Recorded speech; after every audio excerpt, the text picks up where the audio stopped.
Hello, my dear friends. This is Rabbi Yaakov Wolbe coming to you live from the Torch Center in Houston, Texas. This is the Ethics Podcast. And before we begin, I want to remind the audience that the Ethics Podcast is only one of 6 podcasts that I am fortunate enough to host.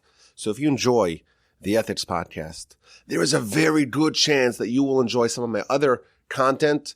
Maybe give it a listen, sample it, the Parsha Podcast, Jewish History Podcast, Torah 101, This Jewish Life, the Mitzvah Podcast. Just go to wherever you listen to podcasts, put in my last name, Wolbe, and give it a listen. 5 stars, as always. I appreciate your friendship and your support. We are up to Chapter 5, Mishnah number 7. Asara nisim nasu lavoseinu bebeis hamikdash. There were 10 miracles performed for our ancestors in the Holy Temple. This is a delightful Mishnah, and I'm really excited to share it with y'all. Number 1, Lo hipila isha mireach basara kodesh. Never did a woman miscarry because of the aroma of the meat of sacrifices. Number 1. Number 2, Velo hisriach basara kodesh me'olam. Nor did the meat become putrid of the sacrifices ever. So no sacrificial meat ever became putrid and spoiled. That's number 2. The second miracle that was performed for our ancestors in the temple. Number 3, V'lo nira zvuv b'beis hamitbachim. There was never a fly seen in the place where the meat was butchered. Number 4, V'lo ira keri l'kohen gadol b'yom kippurim.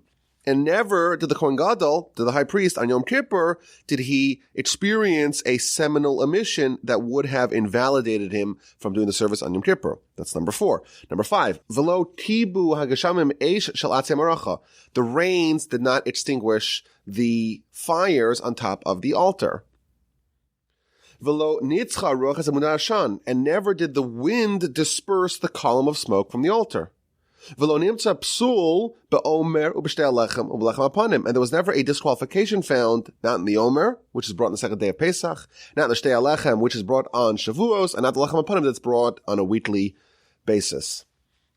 People would stand together, crowded up. It was such a packed place. When all of Israel would come, it was very packed. But when they bowed down before God, there was plenty of room for everyone. That was a miracle. Even though when they were standing, everyone was just body to body. When they bowed down and they confessed to God, that miraculously provided space for everyone. Number 9, there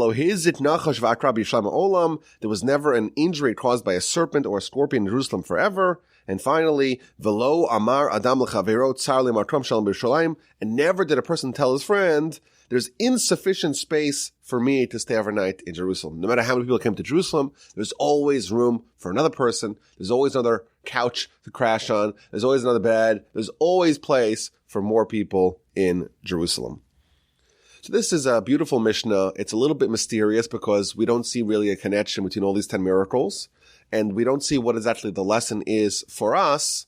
So let us dig in as we always do. So first of all, it's important to note, our chapter has been, so far at least, all about the number 10 utterances, 10 miracles, etc. And this is another list of 10 miracles that were ever present in the temple for our antecedents.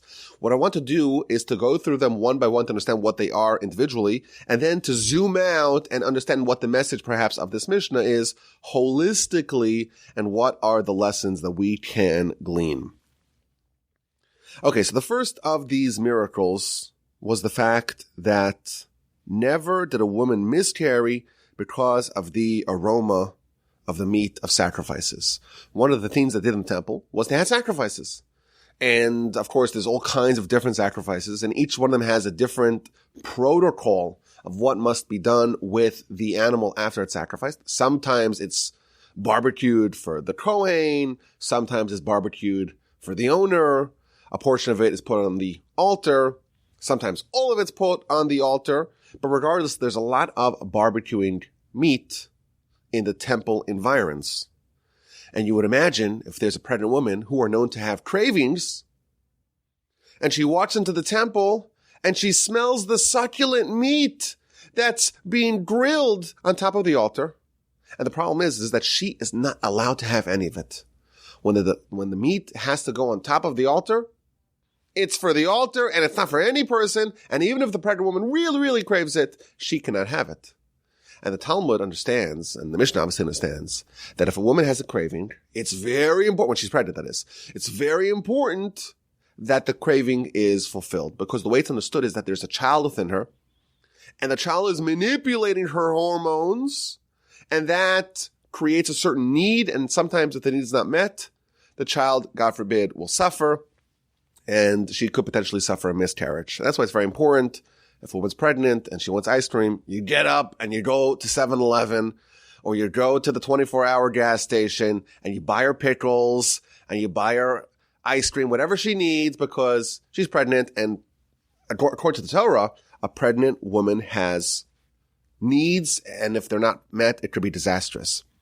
So, for example, the Mishnah in the book of Yoma tells us that on Yom Kippur, of course, we must fast.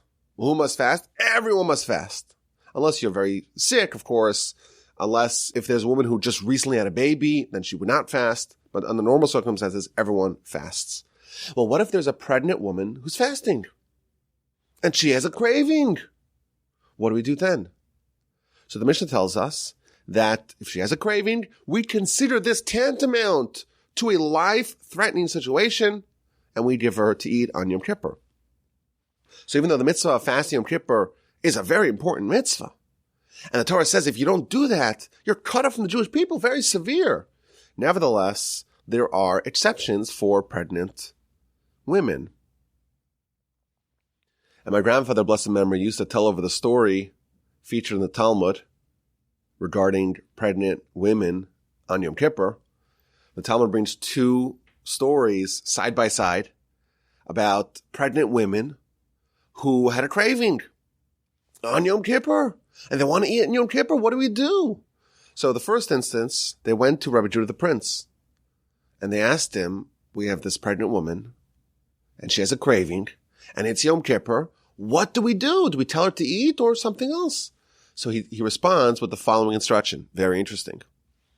He tells them, go to the pregnant woman and whisper into her ear that today is Yom Kippur.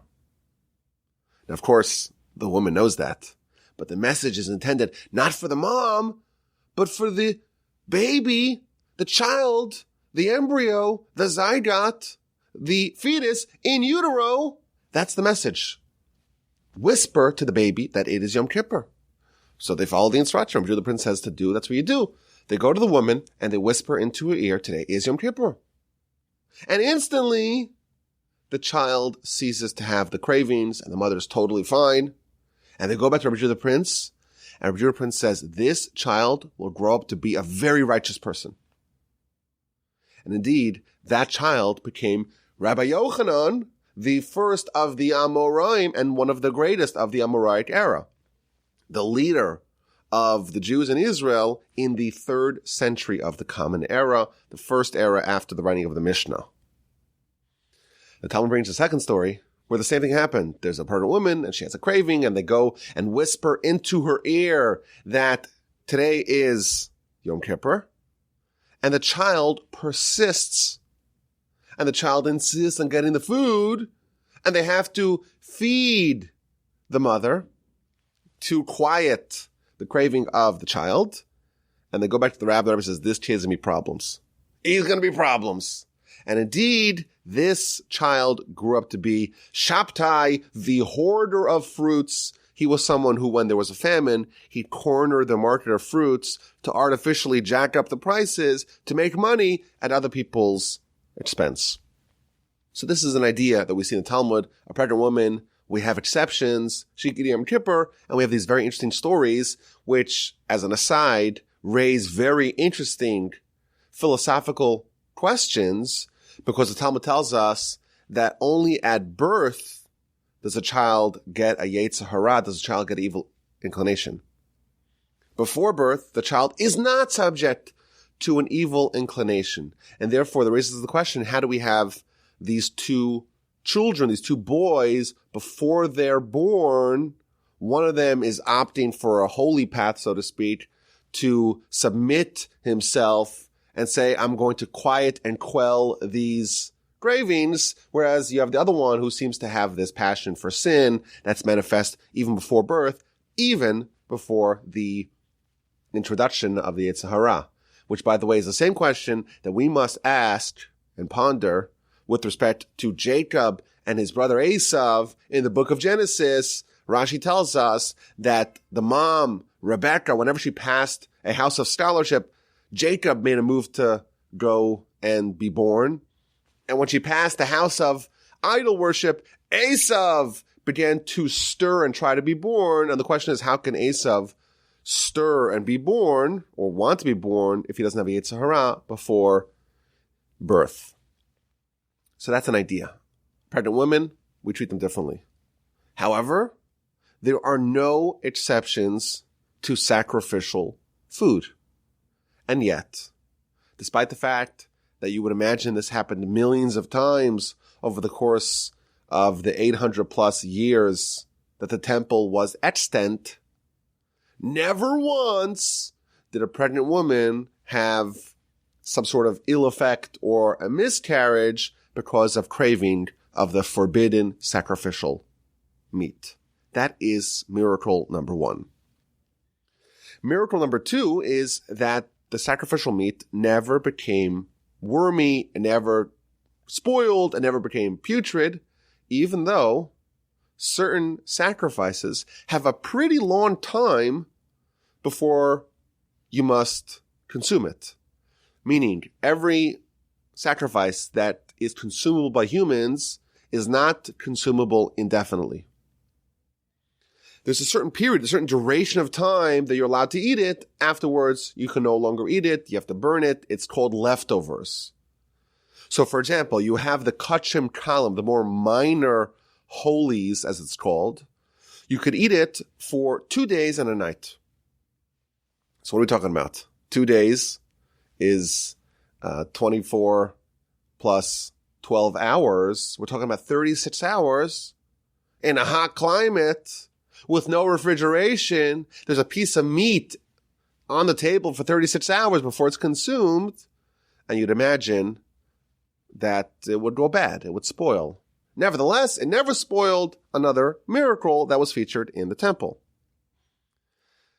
The third miracle, there was never a fly in the butcher house, even though it's jam-packed with barbecues. And as anyone who knows who makes a barbecue, the flies are always swarming. There was a certain presence of holiness that warded off even the flies. And the fourth miracle, there was never a seminal emission for the Kohen Gadol, for the high priest, on Yom Kippur. What would happen if a Kohen Gadol had a seminal emission? Well, then he would be disqualified from doing the work in the temple on Yom Kippur, which is really the day that he's needed most, because he walks into the Holy of Holies and does all the work himself, essentially. And never once did the Kohen Gadol, in 800 plus years of the temple's duration, never did he have a seminal mission that would have disqualified him. Why would it disqualify him? Because then he would need to go to the mikvah and wait till the day is over before he could walk back into the temple. And by that time, Yom Kippur is already over. Now, if you study the Talmud, the book of Yoma, you see there's a major emphasis in the Yom Kippur service to avoid a seminal emission on the part of the Kohen Gadol. So, for example, once Yom Kippur begins, he's not allowed to sleep. And the whole night, waiting for the morning, he's kept up. And the Talmud talks about all the tricks that they would use to stave off sleep. They'd tell him stories that are interesting. They'd make noises to rouse him. If he gets a little bit tired, they'd tell him to put his feet in the cold floor. Moreover, on the onset of Yom Kippur, as Yom Kippur is about to arrive, there's all the foods that they feed him, and they specifically feed him foods that are not likely to induce neither sleep nor arousal. Nevertheless, there was always a second Kohen Gadol. There was a relief pitcher in the bullpen just in case the Kohen Gadol became disqualified for one reason or another. But never did they have to resort to plan B The Kohen Gadol, the original one, was always pure and never had a seminal mission that would have disqualified him from doing the work on Yom Kippur. Now, one of the commentaries asks an interesting question. Well, if the Kohen Gadol always performed the Yom Kippur service and he never was disqualified, why must you have a backup? Why do we have a vice Kohen Gadol just in case the original Kohen Gadol becomes disqualified? Well, if it never happened, why do we need to have a plan B? And the answer, he says, an interesting idea is that even when miracles are expected and they happen, we must behave as if the miracles are not going to happen. We cannot rely on a miracle, because the second you begin to rely on a miracle and to assume it's going to happen, that makes it less likely to actually happen. Now, I did see an amazing piece here on this particular miracle that the Kohen Gadol never experienced a seminal mission. I saw an amazing piece by the Chassid Yavitz, one of the preeminent commentaries on the book of Ethics of Our Fathers. He asks the following question. He says, wait a minute. Why would we think that the Kohen Gadol would have a seminal mission on Yom Kippur? We do all these safety measures to prevent it from happening, and he doesn't go to sleep, etc. And consequently, you would never even think this should happen. And he gives an amazing answer. He says that there are two forces operating within us. We have the Yetzer Tov and the Yetzer Hara. Good inclination and bad inclination. And there is a rule that whenever one side is about to win, the other side gets a second wind and is able to fight back. And he gives an example. He says when a candle is about to be extinguished, it has like a second wind. It's like brightest, so to speak, before it goes completely dark. It's like it's darkest before dawn kind of thing. And he gives another example. He says sometimes people, when they're actually dying, about to die, they get tremendous strength. Normally, they get weaker and more feeble and more feeble and more weak. But as they're about to expire, they get a tremendous infusion of strength to be able to kind of balance the two, so to speak. As one side's about to win, the other side gets a rush, so to speak, of power. Similarly, here, there is about to be this absolute zenith of holiness. Yom Kippur, the Day of Atonement, the Day of Purity, the Day of Forgiveness, the Kohen Gadol, the Holy of Holies. At this particular juncture of the year, that's when the Yetzer Hara, the evil inclination, is going to have this, so to speak, infusion of power. And therefore, actually, this is a great miracle, because under normal circumstances, when there's such tremendous and potent holiness, invariably there's going to be extra boost and extra oomph given to the other side. So we have this time of the year, and we have this place, the temple, the Holy of Holies, and we have this person, the Kohen Gadol, this constellation of realities that come together in Yom Kippur, that is actually fertile breeding grounds where the Yetzer Hara is actually swarming and empowered. And therefore, it's a great miracle that he was never allowed to triumph over the Kohen Gadol.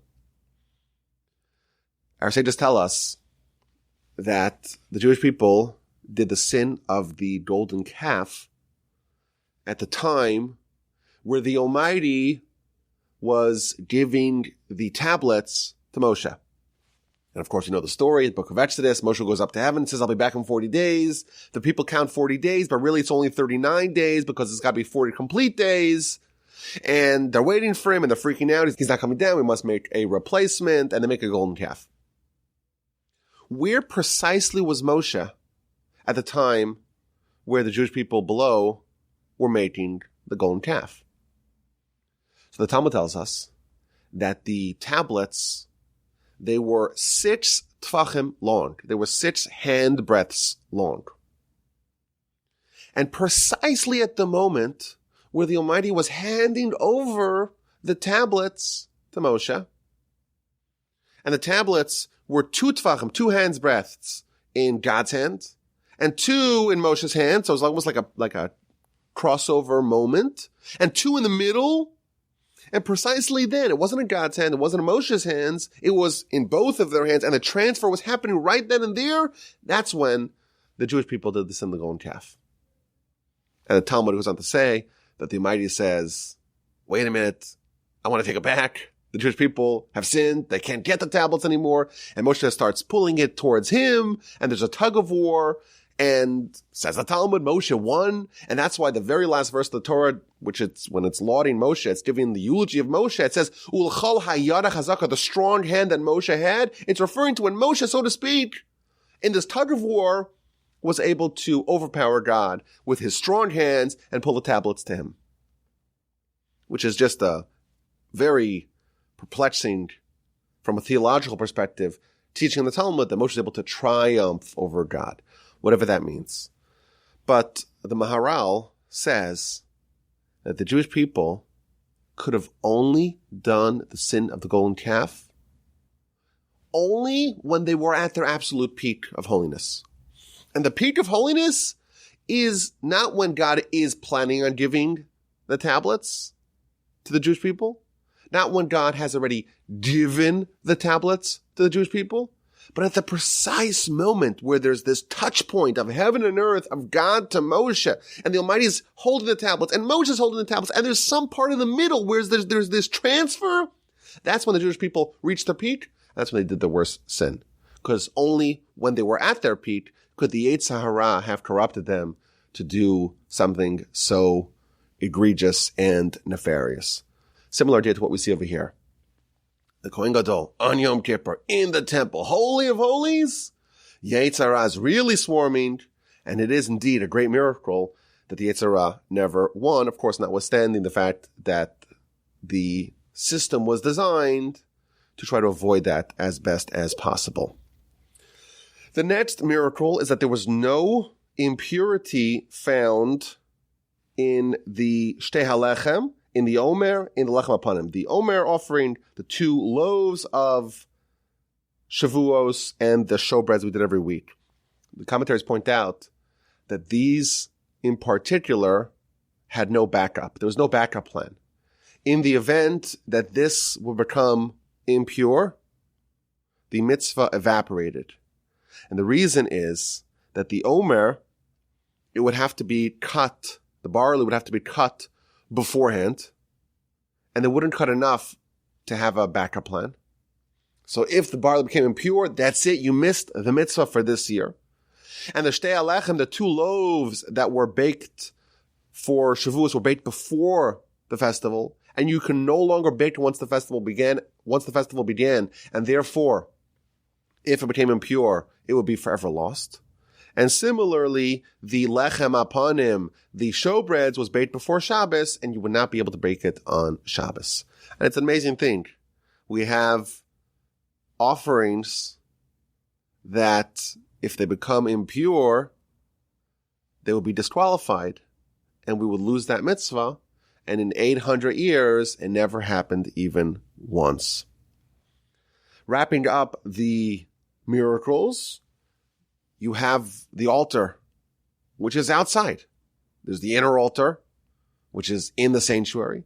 And then you have the outer altar in the courtyard. And on top of the outer altar, there's fires. There's pyres, actually, as they're called. And we're told that these fires must be maintained at all times. But it is exposed to the elements. And what if there is a gale, or there is a huge storm? And you can imagine if there's torrents of rain coming down on the fire atop the altar, invariably it would get extinguished. But it never happened even once. 800 years, the fire was perpetually maintained atop the altar. Similarly, the The pillar of smoke would not be moved by the wind, and everyone standing together in close proximity. Yet when they bow down before God, everyone has plenty of space.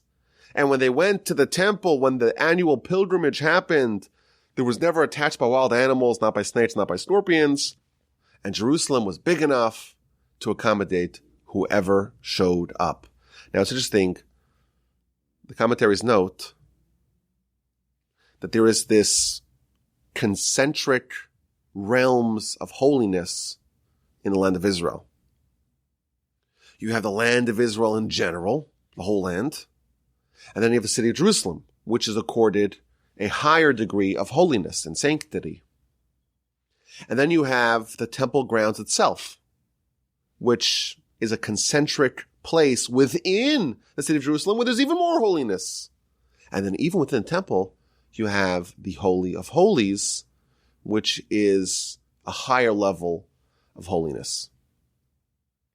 And the commentaries note that all four of these realms have a similar degree of miracle. Namely, that there's more room in it than you would expect. So the Talmud tells us that the land of Israel is called Eretz Hatzvi, the land of the deer. What does that mean? Explains the Talmud that if you take a deer and you skin it, and you remove the hide, and then you try to wrap the hide back around the body, you'll find that it'll never fit. You'll never be able to actually get it to fit all the way around. It's almost like you buy one of those mattresses. You buy a mattress that's in a box, a small little box. You'll never get it back into the box. You'll never be able to return it to Costco. Sorry. It's not going to happen. Why? Because it's compacted so much and there's no way you can get it back in the box. Similarly, the land of Israel and the dimension, so to speak, there's so much stuffed in there, you can't figure out how it all fits. It's almost like a deer. That's the land of Israel, the most outer concentric realm. And in the city of Jerusalem, here reading our Mishnah, there's room for everyone. And there was never a time where someone said, I'm sorry, we're at a place, you have to go to the neighboring city to find a place to stay. There's always room in Jerusalem. There's always another cot. There's always another couch. There's always another bed. There's always a place to park your tent. There's always room for another Jew in the city of Jerusalem. And then the temple grounds, as you go further in this concentric holiness, temple grounds, everyone stands really compacted. Everyone is squished together. Everyone's crowded together. And it's time to bow down before God. And before you know it, there's more room than you anticipate. And finally, in the Holy of Holies, there was a miracle that the ark did not take up any space. If you measured the Holy of Holies without the ark, and then you measured it with the ark inside of it, and you measured from either side of the ark to the wall, and then you would add that together, it turns out that the Holy of Holies, when it's empty, and the Holy of Holies, even once there is an ark inside of it, and you measure from either side of the ark to the wall, they're exactly the same size. The same idea that things inside these places of holiness don't take up any space. So this is a really nice and beautiful Mishnah. It talks about all these miracles that happened in the past. So I think there's a few questions that we must ponder to try to understand and unlock this Mishnah. So first of all, the question is, why? Why were there miracles ever present in the temple? What does it signify? What does it teach us about what the temple stands for? Number one. Number two, we haven't had a temple in almost 2,000 years. 1,950 years or so. 51 maybe to be precise. That's a long time. And we're reading this now in the 2020s. What is the lesson for us? Moreover, these miracles, if you read the beginning of the Mishnah says there were 10 miracles done to our ancestors in the temple. A lot of them have nothing to do with our ancestors. They have to do with the temple itself and its sanctity. So what are the human, so to speak, miracles, not just the miracles that were done for the edifice, for the place, for the aura of the temple? What does this have to do with us? So I want to say one deep point and then one very valuable string of lessons. And this is an idea that a lot of the commentaries share on this particular Mishnah. What is nature? What are the things that are to be anticipated? What should you expect from this world? So we look at Genesis and we look at creation. And at the conclusion of creation, God saw everything that he had made, and behold, it was exceedingly good. The way the Almighty intended creation to be was such that everything was good. Everything was good. In that idealized, utopian, idyllic state, there is no bad. Everything is good. All the things that we describe in this Mishnah are all things that you would expect, that wouldn't be classified as miracles. But what happened? Adam did his sin, and some of the things that were good and natural and expected became miracles. There is one place in the world where Adam's sin has no influence. Where nature is the way it was intended, the Almighty saw everything he made, and behold, it was exceedingly good. There was one place where the things that we view as miracles were natural. And that is the temple. The temple is a little oasis in the world wherein the sin of Adam has no effect, and the things are the way they were supposed to be, if not for the sin of Adam. The commentaries point out that the story of Hanukkah is the restoration and rededication of the temple. And what happened? There was a little vial of oil intended to last for one night, and miraculously, it lasted for 8 nights. And the commentaries say that the real underpinning of that particular miracle was the fact that the rededication of the temple was complete to the degree that miracles became natural and expected and anticipated, because the temple, when it is operating as it ought to operate, is a place where miracles are ever present and expected. So what really happened in Hanukkah was the fact that the temple went to standard operating realities. And that's the lesson over here, or that's the overarching idea in this Mishnah, that there is one place in the world where Adam's sin has no effect, and that's the temple.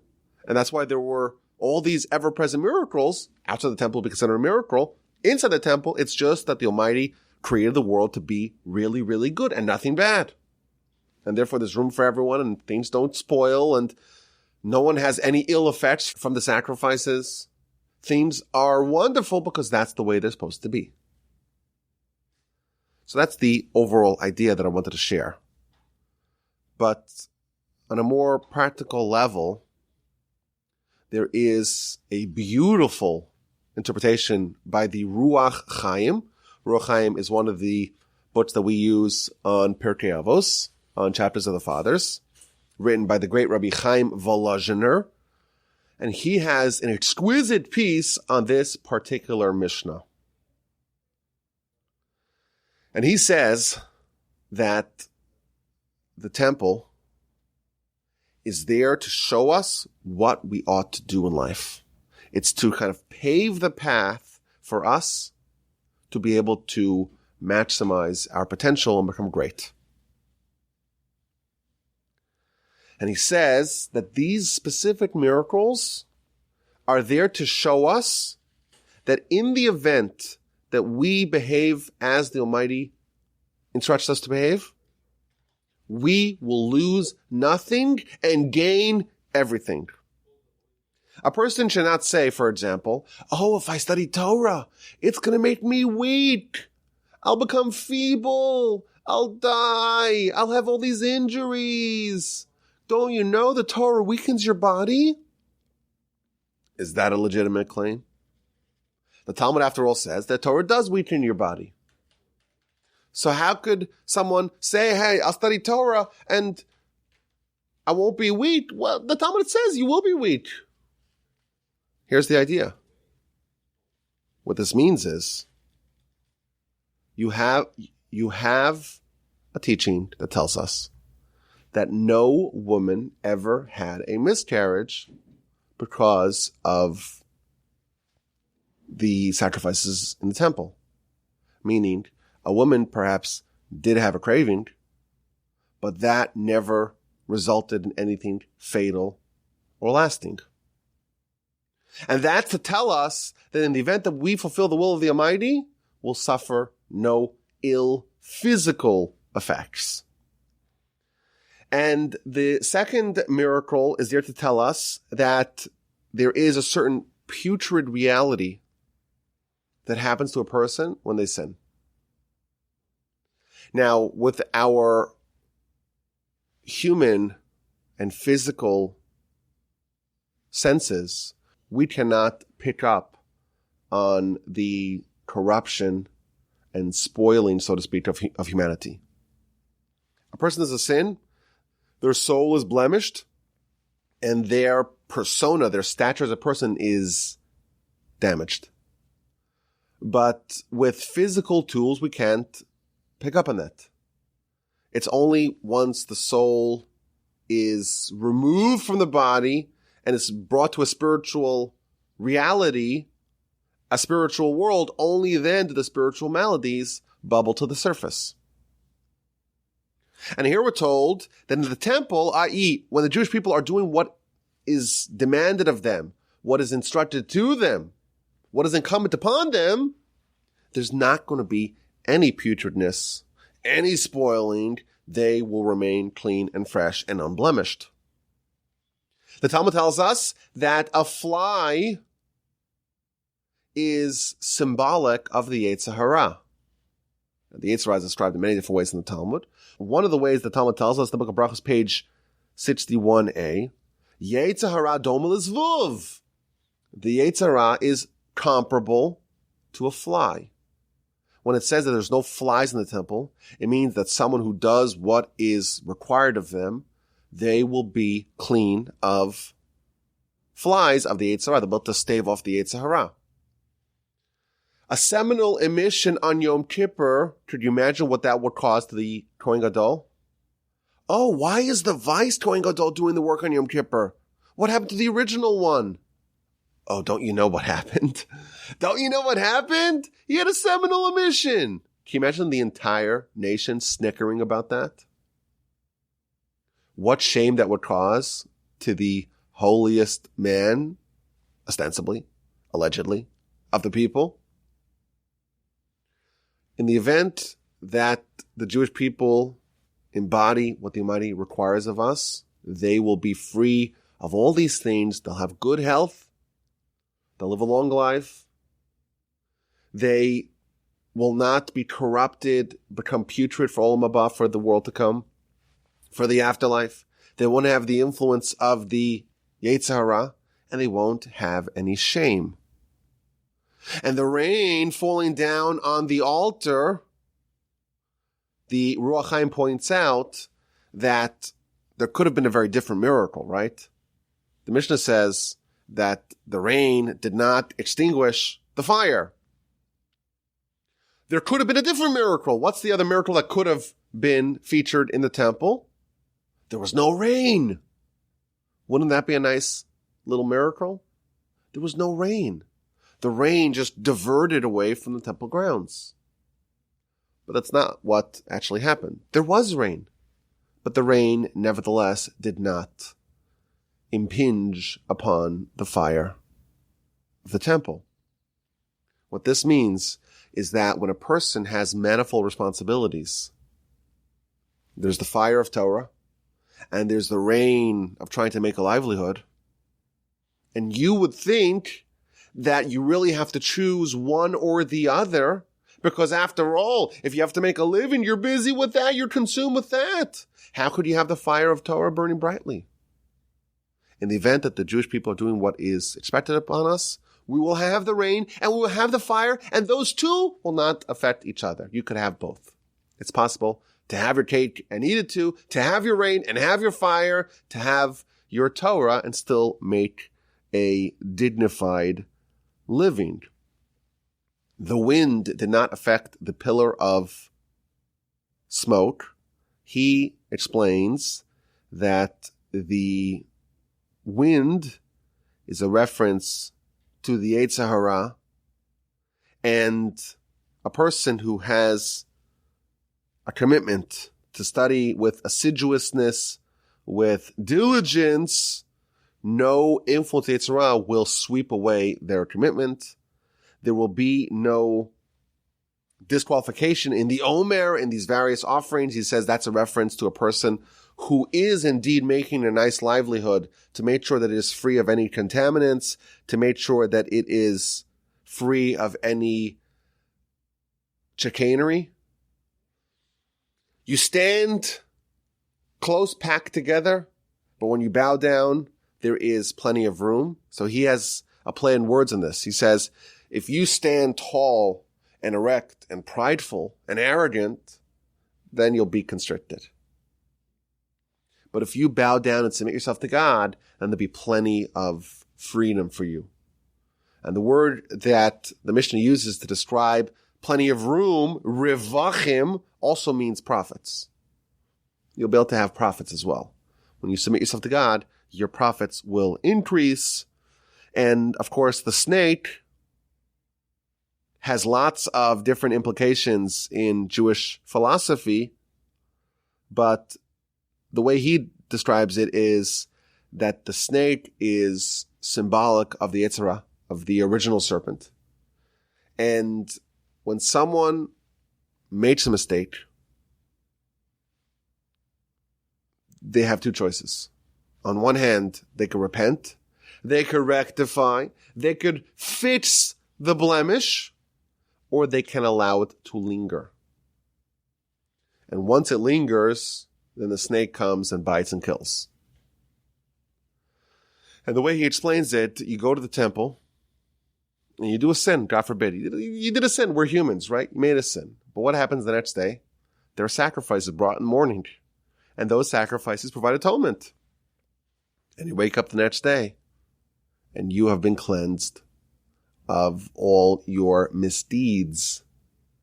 So what this is describing is when things do go wrong, the idealized version of our people have a penchant for repentance, and the snake never injures us, not because the snake is not created, so to speak, not because we don't sin, because once we do sin, we are able to repent. And finally, no person will say, I have no room.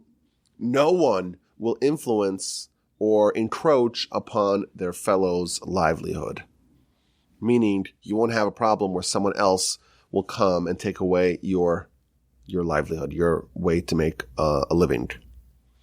So what he's describing over here is that this Mishnah, of course, it's a reference to miracles that happened in the temple, but it's also very valuable lessons and life advice for us that the temple itself is emblematic of the way things ought to be, of what we should aspire to become as individuals. And these miracles are, in effect, they are promises to us.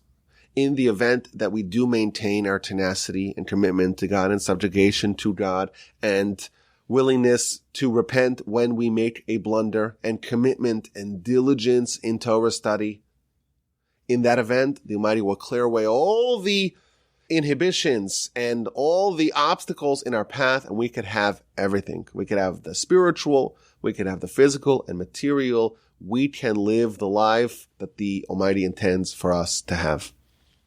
I thank you for listening. My email address is rabbiwolbe@gmail.com. Don't hesitate to send me an email with a question, with a comment, with feedback of any sort.